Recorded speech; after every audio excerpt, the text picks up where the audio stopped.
বন্ধুরা মসজিদে আইসায় চলে আসছি আমরা। দেখেন কবুতরগুলো কি সুন্দর লাগতেছে, মাশাআল্লাহ। এখন আমার এখান থেকে কাপড় নিতে হবে। ওয়াও, ছোট বাচ্চারা দেখেন কি সুন্দর পোশাক করে ওদের জন্য রেডি হচ্ছে। আল্লাহ তাআলা সবাইকে যেন কবুল করে। ছোট বেবিটা দেখছেন, তো কিউট। আচ্ছা, আমি এখান থেকে কিনে নিচ্ছি, যেহেতু মহিলারা বিক্রি করতেছে। আমি ক্যামেরা ফুটেজে তেমন আনবো না, জাস্ট দেখে নেন এখান থেকে। আলহামদুলিল্লাহ, ডান।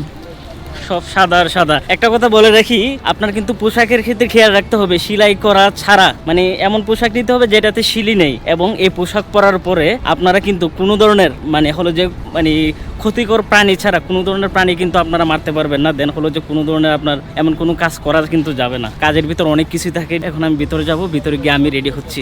আলহামদুলিল্লাহ, এহরামের কাপড় পরে নিলাম। বাই দ্য ওয়ে, আমাকে দেখতে কেমন লাগতেছে আপনারা কিন্তু জানাবেন। কেন জানি আমাকে দেখে খুব সাদা মনের মানুষ মনে হচ্ছে। আমি এখন নামাজ পড়তে চলে যাব। 2 রাকাত নফল নামাজ পড়ে ওখান থেকে আমি রওনা দেব।